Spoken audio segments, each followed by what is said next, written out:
Welcome to the HR Success Talk, and thanks for sparing time today for talking to us onto the certain topics of learning and development.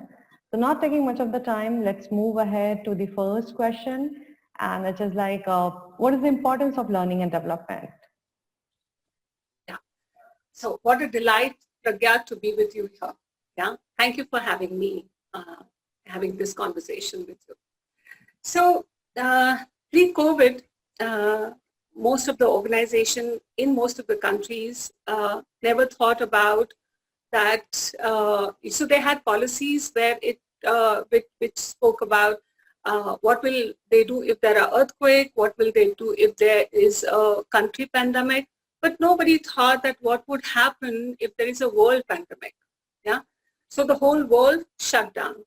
So, and when that happened, we actually learned to get back to survival. Most of the companies in most of the countries really took measures to get back into the mainstream. And the companies that were resilient survived. The companies which couldn't, well, they couldn't survive.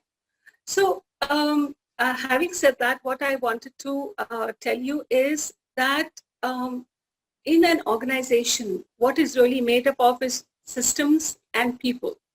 So when there are people, then we are talking about emotions, thoughts, values, and so on and so forth. So and the mental models.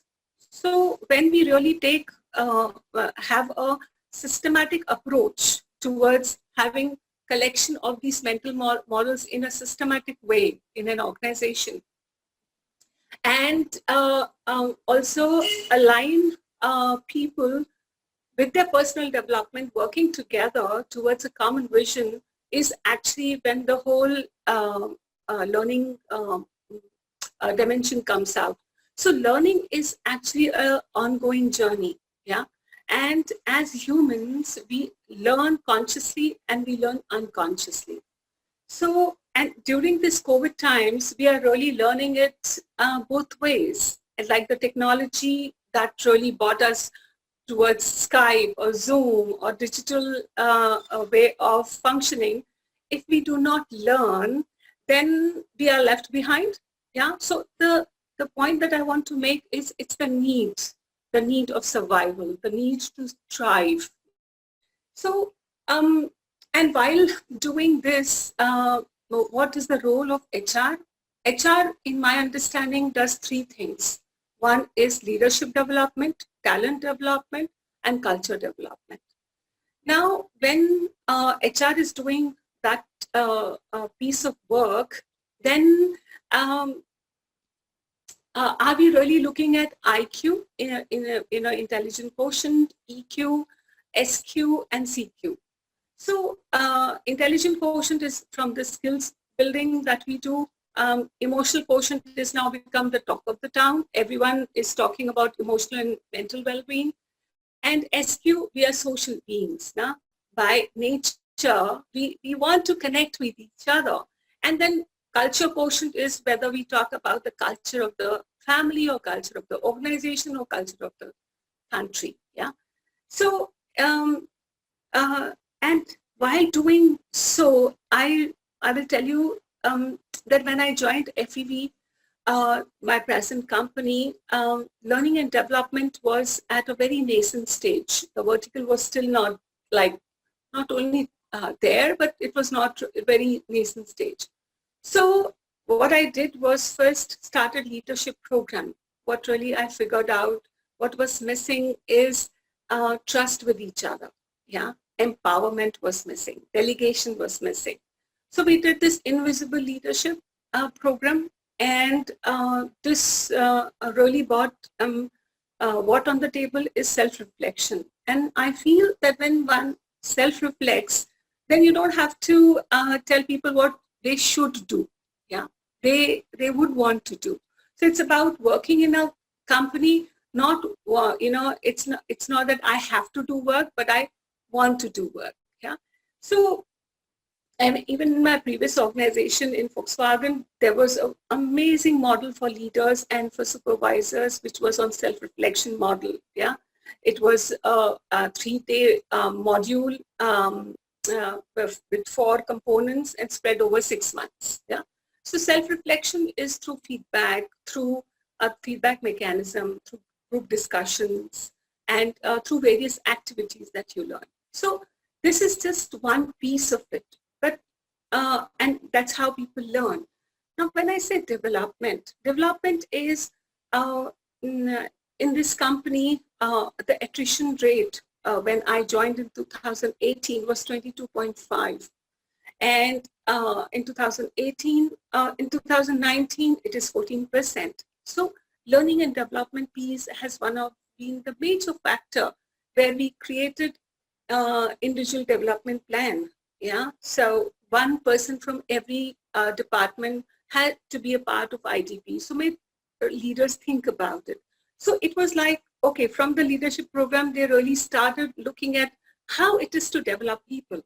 It is so nice when you see people grow is when something happens to you. Yeah, and that's where is the true leadership in my understanding. So and then IDP, then high potential programs. Besides the typical, I call it typical calendar programs, which are behavioral training, soft skill training, technical trainings. We also made trainers within for technical trainings who became trainers, So we said, okay, what do you need? And then we made them participate and train the trainer. And now they lead the programs. So it's the journey has been really wonderful. We also introduced one program called EduNext policy. Yeah. So if our young talent or middle management wanted to study further, we said, okay, we pay 50% of the fees for you. And we are with you till you want to grow. So that will not impact your performance rating. Yeah. So that kind of policy that we formulated. And many more things that we got. Another thing that I cannot stop myself from saying is leaders talk. Yeah. So we got leaders from different companies and not only from companies, but also from different walks of life. Yeah. That how did they face, so physically disabled people, how did they face the challenges? What is that is inside of them, eccentric, that really motivates them to be where they are? So these kind of things, like I said, it has one of the major factor to which contributed towards reduction in the attrition. And this is how we can maintain the key people. I say key people because retaining everyone, let me say, it's not possible, but at least the key people, yeah. And then succession planning, of course. So this is how the journey has been in the space of how we are learning, and then how do we really need to develop to retain key people, and also to see that in my understanding, what is really close to my heart is self-reflection, because you don't really tell anybody what to do. Yeah, they learn by themselves, and then that's how they grow.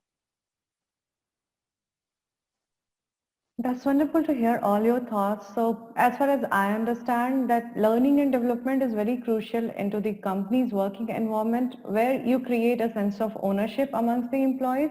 They feel that a sense of belongingness is there with that particular organization, and that drives and motivates them to work more. Yeah, and I also believe in that what do we believe is what we become, and that's where we belong. Yeah. So if we believe that, yeah, learning really helps us and we take ownership to, so like I was telling you about, my internal people became skill development trainers. So they believed, they took the ownership, and today they reach out to us and say, oh, it's been about a quarter that my program was there. So do you want me to, have one more training program? Because the nominations last time was 30 and only 20 people participated. So they did take ownership to do trainings in the company, and they are the people whom we don't really, how do I say it? They do not get any commercials for it. They do not get any special reward for it. There is appreciation, definitely. But yeah, they do take ownership. Having said that, I also want to say that culture building is also a part that HR plays a major role. So when we had this in my past organization, when we had this programs of a supervisory level and for the leadership, we saw that how the culture was changing. People were really raising their hands. Sorry, people were really raising their hands when there was a fault, yeah, when there was a problem, which was not happening earlier. So that really slowly it builds up, yeah. It's about the language that is created in the company, you know, and then that's how the culture is built by the people, yeah. All right, let's move on to our next topic of the discussions, that how exactly a learning and development can give an edge to the organizations by taking certain initiatives. So what are your thoughts onto it? So I was telling you, Pragya, that what we believe is what we become, and that's where we belong, yeah. So there are two approaches. Let me give you an example. One is inside out approach, one is outside in approach, yeah. Inside out approach, the example of the GT, the PGT, yeah, the graduate engineer trainees, when we believe that if we really give them the right career path, have an IDP or the high potential for them, give them the skill training, give them the projects, and also believe that they would be the senior business partner tomorrow with us. If we believe in that, it so happens. So in FEV world, we had IITs, IITians rather, and people who came from the university in Aachen. They are the ones who were groomed, and today they are managing directors and also at the same time global heads of certain domains. And that is how is inside out approach is what was developed by FEB World, yeah, at the at Aachen, and even here in India. And then outside in is sometimes my understanding is trainings we do as per what do we get from the TNI, yeah, from the training need analysis. That's what we capture in the, you know, from the KRAs, and then we make a big laundry list of what are the training programs that are required in the company. But I feel it is more important to go outside, find out what customer wants, what investors wants. Example is if we take dealer training or suppliers training, yeah, and if we want to see what the suppliers need, and those kind of training programs that we implement, we are grooming our employees to cater to the suppliers, to the dealers, to our customers, yeah. And for suppliers, example, take a survey, yeah, and find out that what came out of that. And we did this in my previous organization, no? And we said, okay, these are the three broad points: quality, cost, productivity, yeah. How much do we really benefit out of it? And then the relationship with the suppliers really, because in Volkswagen, the suppliers relationship was very important. And then we had meets, and we went back to look into the survey after 6 months, and we found out, yeah, we are doing fairly well. So those kind of thing that I would like to say, that it is outside in is approach is very, very essential while formulating training and development programs. So, and development piece I have already told you. Another thing is not that earlier coaching and mentoring was a known thing, yeah, it wasn't. But today it has really surfaced, yeah. And coaching and mentoring is become like everyone wants to be coached. It was a taboo at times, but today, coaching and even counseling, yeah, for mental well-being, and at the same time, mentoring, so reverse mentoring is again become a talk of the town. So we all are learning. That's what I have like said even previously. It's a journey. And today, Pragya, is also something very interesting happening. Today, in my understanding, a seasoned professional would not tell a fresher that this is not the way that we had done it earlier. Yeah. So today, new ideas are welcome. Innovation is welcome. Creative ideas are welcome. So, like, you know, in Hindi, it is said, "Pehle hum aisa nahi karte the." So nobody would say that now. They would say, yeah, let's try new ways. And if this could benefit the fruits, so be it. Yeah. So, that's the edge that learning and development would have in case if we have inside out and outside in approach uh, towards the learning and development vertical. Yeah. And also the need. This I always feel is very, very essential, because if there is a need, there is a motivation. And then we will strive, and then we will thrive to learn. Another example is earlier on the shop floor, if there were trainings given, after 2 years you ask them, did you learn something? 2 saal mein to mera kuch nahi hua, you know, they would say. But you go back and ask them, okay, but what skills have you developed in the last 2 years? And then he could say, you know, this skill or that skill. So what I want to say, Pragya, is today learning has become real. It is reality. And if one doesn't learn, then you are, you cannot be, you know, with the mainstream. Yeah. Another thing also what really is coming up is technology. So if we don't learn technology, so on technology, in one of the webinar, a CEO said, I had never had a conversation on Skype. And today I use Skype. I have to learn. I have to learn. So another example also is somebody was telling that there was a conference, and it was a world conference, you know, so people from different parts of the world participated. And he said it was digital, yeah, a virtual, yeah, and the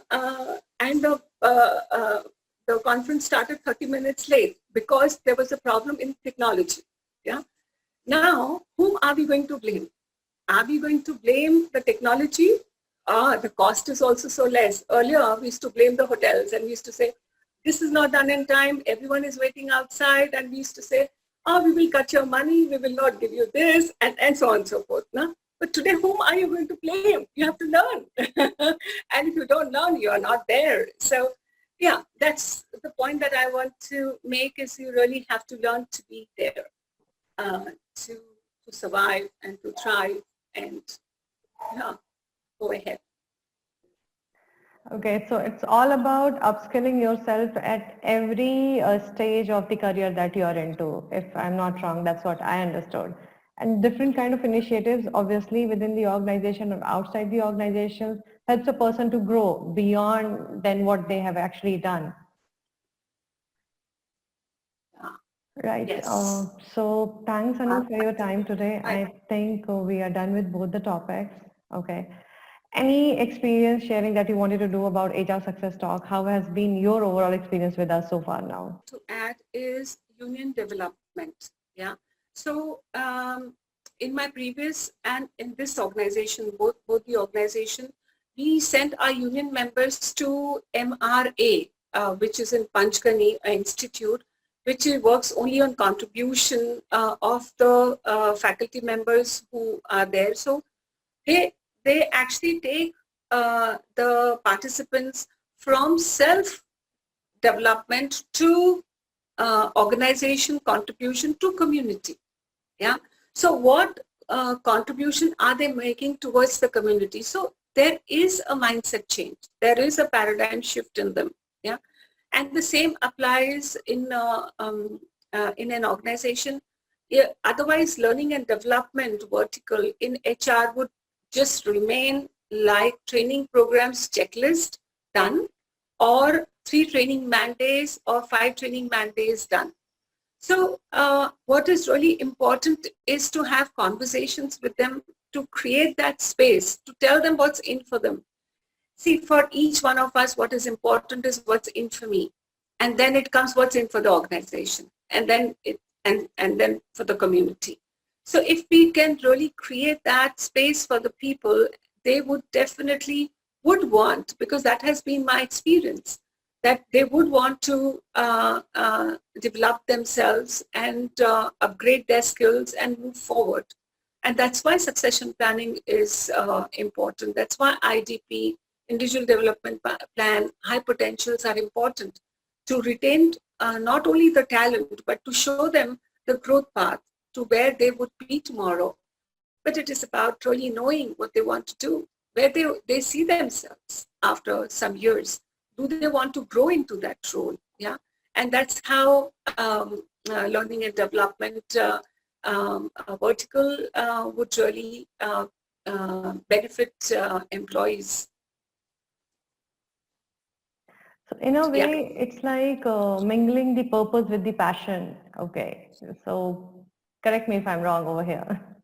it is right. Okay. Yeah, that's why what's in for me is always what do you want? Another thing, if you want, I can also add. Yeah.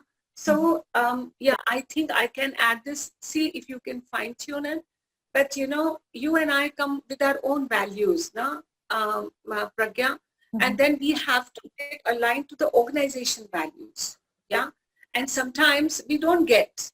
So we have to create that adaptive behavior to get ourselves aligned to the values of the company, and also to know what are non-negotiable behaviors.